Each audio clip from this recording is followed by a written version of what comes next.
Hello everyone, स्वागत है आपका आरडब्ल्यू परिवार पर। उम्मीद करता हूं बहुत मस्त होंगे, स्वस्थ होंगे, बेहतर होंगे और अपनी तैयारी में शानदार तरीके से व्यस्त होंगे।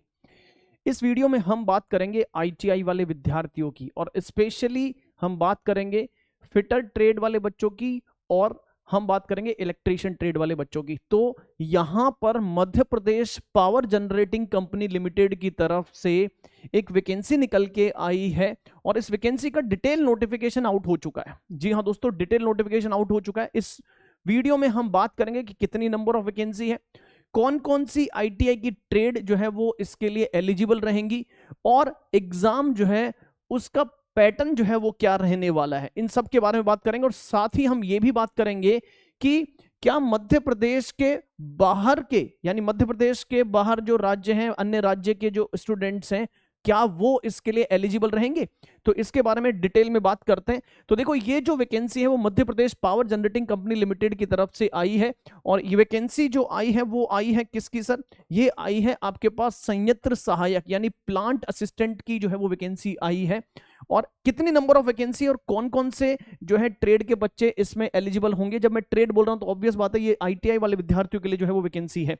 तो इसमें देखो जरा, इसमें इन्होंने बोला है कि यहां पर संयंत्र सहायक मैकेनिकल के लिए जो नियमित पद जो आए हैं वो 53 पदों की संख्या है। यस ना, और ये कैटेगरी वाइज इसमें पदों का जो है वो आपके पास डिवाइडेशन है। और सिमिलरली आपके पास संयंत्र सहायक यानी प्लांट असिस्टेंट इलेक्ट्रिकल के लिए जो है वो 37 पदों की संख्या है। टोटल कुल पद जो है वो 90 निकल के आए हैं। अब यहां पर एक चीज है कि केवल पुरुष उम्मीदवार ही आवेदन कर सकते हैं। अब कौन कौन सी ट्रेड जो है वो सर, इस मैकेनिकल सहायक जो मैकेनिकल है या संयंत्र सहायक जो आपके पास इलेक्ट्रिकल है, इसमें कौन कौन सी ट्रेड के बच्चे जो है वो एलिजिबल होंगे, इन सब के बारे में हम जो है वो बात करेंगे। ठीक है ना, तो डिटेल में बात कर लेते हैं सर। यहां पर देखो, इसकी जो चयन प्रक्रिया है वो क्या है आपके पास सर। यहां पर 100 नंबर का आपका एक पेपर होगा, कंप्यूटर बेस्ड टेस्ट होगा, और जिसमें आपके पास 100 क्वेश्चंस जो है वो देखने को मिलेंगे। प्रत्येक प्रश्न 1 अंक का होगा, 100 नंबर का पेपर होगा, 100 ही क्वेश्चन आपके पास यहां पर आएंगे। ठीक है ना। अब सर यहां पर ये जो पेपर है, इस पेपर में क्या आएगा ये भी मैं बताऊंगा आपके पास, कि पेपर में जो है वो आपके पास इस सीबीटी टेस्ट में क्या क्या जो है वो आपसे पूछा जाएगा। तो देखो जरा, यहां पर अगर हम बात कर लें कि ये जो परीक्षा होगी वो मध्य प्रदेश में ही होगी। आपका परीक्षा का जो केंद्र है वो मध्य प्रदेश में ही जो है वो आपके पास आएगा। ठीक है ना। और अगर हम बात कर लें तो देखो जरा सर, इसके जो फॉर्म है वो जो अनरिजर्व्ड कैटेगरी के बच्चे हैं उनके लिए 1200 रुपए फॉर्म की फीस होंगी, और जो मध्य प्रदेश के मूल निवासी हैं, एससी एसटी ओबीसी यस ना, non creamy layer, PWD candidates, और जो आपके पास ईडब्ल्यूएस कैंडिडेट्स हैं उनके लिए 600 रुपए जो है वो आपके पास क्या होगा सर, इसका पैसा जो है वो फॉर्म का फीस रहेगा। ठीक है, आगे बढ़ लेते हैं सर। यहां पर गेट दी पॉइंट ना। अब कैसे आवेदन करना है सर, मैं अभी आपको बताऊंगा कि मैकेनिकल में कौन सी ट्रेड्स जो है वो इसमें स्वीकार्य होंगी, कौन कौन सी ट्रेड्स जो है वो आपके पास इसमें मान्य होंगी। आपको क्या करना है सर, ये जो है आपके पास chayan.mponline.gov.in पर जाके क्या करना है, इस वेबसाइट पर जाकर आपको आवेदन करना है सर। और कोई दूसरी जो है वो अन्य माध्यम से इसका आवेदन स्वीकार नहीं किया जाएगा। ठीक है ना, इसी पर जो है, इस पोर्टल पर ही आपके पास जो है वो क्या होंगे सर, आवेदन मांगे जाएंगे। आवेदन आपको यहाँ पे करना है सर। ठीक है ना। अब इसमें जो आवश्यक दस्तावेज है वो आपके पास 10वीं की मार्कशीट है, मध्य प्रदेश का स्थायी निवासी प्रमाण पत्र है अगर आप मध्य प्रदेश के निवासी हैं तो, जाति प्रमाण पत्र हो गया सर। ठीक है ना, आपके पास आय प्रमाण पत्र हो गया। ठीक है ना, अगर मैं बात कर लूं इसमें तो आपके पास जो है वो रिसेंट फोटोग्राफ्स आपके पास होने चाहिए, और जो है आपका सिग्नेचर, और ये सब चीजें जो आपके नॉर्मली होती हैं सर। अब कब से सर जो है वो इसके आवेदन जो है वो शुरू हो रहे हैं सर, तो इसके आवेदन जो है वो 1 दिसंबर से शुरू हो रहे हैं सर, और अंतिम तारीख जो रहेगी वो आपके पास 30 दिसंबर रहेगी। मतलब यहां अगर हम बात कर लें तो ये जो वैकेंसी है आपके पास 1 दिसंबर 2025 से चालू होगी, और 30 दिसंबर 2025 तक आप जो है वो क्या कर सकते हो, इसके आवेदन कर सकते हो। 1 दिसंबर से इसके पद जो है वो फॉर्म स्टार्ट हो जाएंगे, फॉर्म फिल होना, और 30 दिसंबर जो है वो आपके पास आखिरी डेट रहेगी। तो नवंबर आज अपने पास चल रहा है। ठीक है ना, ये कल की तारीख में ही जो है वो नोटिफिकेशन जो है वो जारी हुआ है सर, कल की तारीख में ही जो है ये नोटिफिकेशन जारी हुआ है। Get the point. अच्छा सर, यहाँ पर आपने जो है वो मध्य प्रदेश के जो है स्टूडेंट्स के लिए तो बता दिया कि उनको ये चाहिए, लेकिन क्या आप मेरे को ये बताओ सर, क्या बाकी स्टेट के बच्चे इसमें एलिजिबल होंगे? बिल्कुल बाकी स्टेट के बच्चे इसमें एलिजिबल होंगे, लेकिन उनको जनरल कैटेगरी में काउंट किया जाएगा। जनरल कैटेगरी में उनको काउंट किया जाएगा। अब यहां पर देखो जरा कि इन्होंने जो शैक्षणिक योग्यता जो है वो क्या मांगी है। तो शैक्षणिक योग्यता जो है अगर हम बात कर लें तो जो संयंत्र सहायक मैकेनिकल है इसमें इन्होंने बोला है आपके पास कि आपके पास जो है वो ITI ट्रेड सर्टिफिकेट होना चाहिए NCVT या SCVT से। किस किस में सर?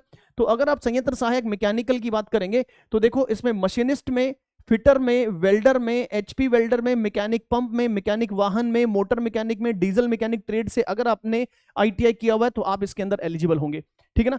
और इसमें जो है इन्होंने क्या बोला है सर, आपके पास जो है वो न्यूनतम, ठीक है ना, न्यूनतम आपके पास जो है वो 65% अंक जो है वो आपके ITI में होने चाहिए। इस चीजों का जो है वो आप ध्यान रखिएगा, ठीक है ना। चलिए सर, ये जनरल कैटेगरी की मैं बात कर रहा हूं, अनरिजर्व कैटेगरी की बात कर रहा हूं। और संयंत्र सहायक जो इलेक्ट्रिकल है इसमें कौन कौन सी ट्रेड जो है वो एलिजिबल होंगी सर? इसमें आपके पास इलेक्ट्रीशियन, अगर आपने इलेक्ट्रीशियन से जो है वो ITI किया हुआ है, वायरमैन या इलेक्ट्रॉनिक्स या इंस्ट्रूमेंटेशन ट्रेड से अगर आपने ITI किया हुआ है तो आप इस संयंत्र सहायक इलेक्ट्रिकल की पोस्ट के लिए क्या होंगे सर? एलिजिबल होंगे सर, ठीक है ना। अब यहां पर सर जो पेपर होगा उस पेपर में ये देखो आपके पास सर आयु सीमा 18 से 40 वर्ष आपके पास आयु सीमा जो है वो रहेगी, और जो छूट होगी वो आपके पास अकॉर्डिंगली जो है SC ST और OBC के लिए जो है वो छूट आपके पास इसमें दी जाएगी, ठीक है ना। चलिए सर, अब यहां से अगर हम बात कर लें कि सर ये जो पेपर पैटर्न होगा इस पेपर पैटर्न में क्या जो है वो 100 नंबर का पेपर होगा। अब इसमें सर एग्जाम में क्या क्या आएगा, सिलेबस जो है वो क्या होगा, ठीक है ना, इसके बारे में हम जो है वो बात कर लेते हैं, इसके बारे में हम जो है वो बात कर लेते हैं। तो देखिए जरा यहां अगर हम बात करें कि इसमें सिलेबस जो है वो क्या रहने वाला है, तो अपन सिलेबस की बात करेंगे सर कि इसका सिलेबस जो है वो क्या रहेगा। तो सिलेबस में आपके पास 100 नंबर का ये जो पेपर रहेगा, ठीक है ना, ये 100 नंबर का जो पेपर रहेगा, ठीक है ना।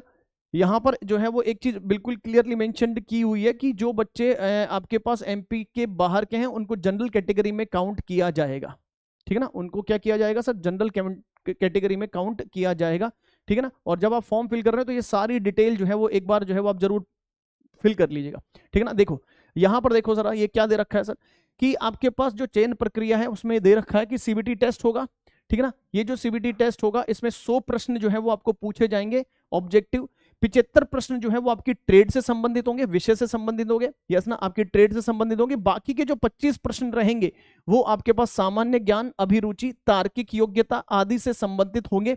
सबसे बड़ी बात है इसमें कोई नेगेटिव मार्किंग नहीं होगी, परीक्षा में अभ्यर्थियों द्वारा दिए गए, यहां पर बहुत क्लियरली लिखा हुआ है, अरे भैया आजा, यहां पर बहुत लिखा हुआ है कि 100 प्रश्न में से 75 प्रश्न जो है वो आपके संबंधित विषय यानी ट्रेड पर होंगे, बाकी के जो शेष 25 प्रश्न हैं वो सामान्य ज्ञान, अभिरुचि, तार्किक योग्यता इत्यादि से होंगे। परीक्षा में अभ्यर्थियों द्वारा दिए गए गलत उत्तर का नकारात्मक अंकन नहीं होगा, यानी कोई नेगेटिव मार्किंग नहीं है सर, यहां पर कोई नेगेटिव मार्किंग आपके पास यहां पर देखने को नहीं मिलेगी सर। पेपर का जो पैटर्न होगा आपके पास लैंग्वेज होगी वो इंग्लिश और हिंदी दोनों में होगी, इंग्लिश और हिंदी दोनों में होगी। तो ये चीजें मैंने आपको बता दी, ठीक है ना। तो इसमें आप जो है वो क्या करना सर, ठीक है ना एवरीबॉडी।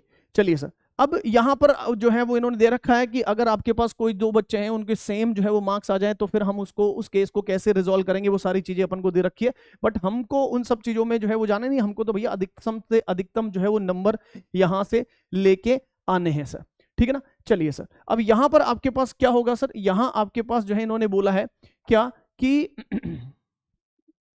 आपका एक जो है वो क्या होगा सर, जो है आपके पास जो है आपकी ट्रेनिंग रहेगी इसमें, ठीक है ना। आपका जो ट्रेनिंग की अवधि है ये इन्होंने बोला है कि जो संयंत्र सहायक मैकेनिकल के हैं 9 महीने की आपके पास जो है वो यहाँ पर ट्रेनिंग देखने को मिलेगी, और जो सैलरी आपके पास रहेगी वो 25,300 जो है वो आपकी सैलरी इसके अंदर रहने वाली है, ठीक है ना। चलिए सर, इसके मूल वेतन, ये मूल वेतन है सर आपके पास, वेतनमान जो है वो 25,300 है आपके पास, और इसमें इन्होंने बोला कि अतिरिक्त अन्य जो है वो भत्ते वगैरह जो है वो आपको मिलेंगे ही मिलेंगे, ठीक है ना।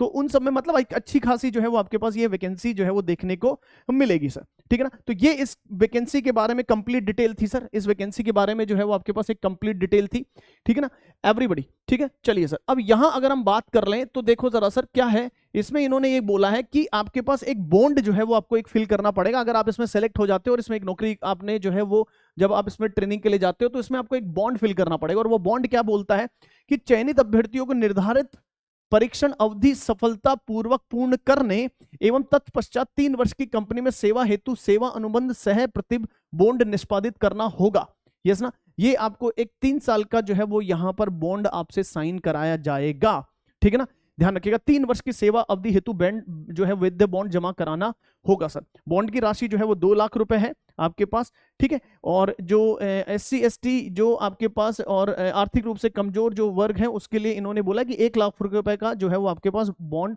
जो है वो होगा सर, ठीक है ना। अब इसमें आपके पास एक बॉन्ड का कैंसिलेशन देखो जरा सर क्या हो रहा है। इन्होंने बोला है, कंडीशन दी है कि अभ्यर्थियों के पूर्ववर्ती मध्य प्रदेश राज्य विद्युत मंडल की अन्य उत्तरवर्ती कंपनियों में समान पद अथवा उच्च पद पर चयन स्थिति में बॉन्ड अन्य उत्तरवर्ती कंपनी जिसमें अभ्यर्थी का चयन हुआ है को सेवा अनुबंध की निर्धारित शेष अवधि हेतु समान शर्तों पर हस्तांतरित किया जा सकेगा। इसके अतिरिक्त अभ्यर्थी को लागू नोटिस अवधि से भी नियमानुसार छूट दी होगी। मतलब अगर आपको सिमिलर या मध्य प्रदेश की जो है वो पावर जनरेटिंग कंपनीज की जो अलग यूनिट्स हैं उनमें अगर आपका क्या होता है उच्चतर पद या सेम पद पर जो है वो चयन हो जाता है तो ये बॉन्ड जो है वो आपका ट्रांसफर हो जाएगा। ये इन्होंने जो है इसमें बोला है सर, ठीक है ना। तो ये सारी इंपॉर्टेंट इंफॉर्मेशन मैंने आपको इसमें माध्यम से दे दी। टोटल वैकेंसी जो है वो आपके पास 90 है, जिसमें मैकेनिकल के 53 पद हैं और इलेक्ट्रीशियन के आपके पास 37 पद हैं। इस तरह से टोटल जो है वो 90 पद हैं आपके पास, ठीक है ना। चलिए सर, सो ये मैंने आपके पास सारी डिटेल इस वैकेंसी के बारे में जो है वो इस वीडियो में दे दी। फिर भी अगर आपको कोई डाउट हो तो एक बार जो है वो जरूर इस कमेंट सेक्शन में इस वीडियो के नीचे कमेंट करिएगा। हम आपके सारे जो डाउट्स हैं उनका जो है उत्तर देने की कोशिश करेंगे, यस ना। चलिए, so this is all enough, धन्यवाद, थैंक यू सो मच। अब जुट जाओ तैयारी में। तो वो बच्चे जो बोल रहे थे कि सर मेरी ट्रेड जो है वो फिटर है या मेरी ट्रेड जो है वो मशीनिस्ट है, ठीक है ना, वो या मेरी ट्रेड जो है वो डीजल इंजन है, ठीक है, तो उनके लिए जो है वो कोई वैकेंसी जो है वो है कि नहीं है, तो आपके सामने जो है वैकेंसी निकल के आ चुकी है। तैयारी में जुट जाओ, लग जाओ, जल्दी इसका एग्जाम डेट भी आ जाएगा। धन्यवाद, thank you so much, good luck, नमस्कार, जय हिंद।